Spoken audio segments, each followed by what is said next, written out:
Təsəvvür edir mən yoxam, ölmüşəm. Necə olacaqdı bu qaşların taliyi? Allah eləməsin, estağfurullah. Demək, bu bayaq sizə göstərdiyim qaşdır. Artıq prosedur tamamlandı. Yəni, bu məsafədən baxırıq, görürük ki, sanki heç nə yoxdur da. Yəni, xanımın öz qaşı təbiətçi beləncə doludur, səliqəlidir. Amma yaxından baxdığımız halda biz görə bilirik ki, bu qaşın içində beləncə dəndən qalıcılıqlar var. Bu prosedur 126 olundu. Xanım gəldi, bu enzimdən yararlandı. Mikroblading prosedurudur. Qarşınızda dərinizdə problem yoxdursa, prosta içini doldurmaq istəyirsə, mikroblading proseduru çox qəşəng prosedurdur.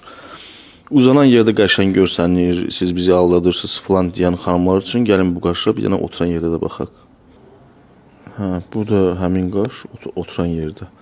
Üzbəyüzdə çəkirəm, düzdür, qaşlar heç vaxt eyni olmur. Yəni, bacardığım qədər bir-birini oxşatmışam. 90-95% oxşasa kifayətdir. Beləncə görsənir. Yəni, beləncə mən deyərdim, daha təbii görsənir. Cızıqlar bilinmir.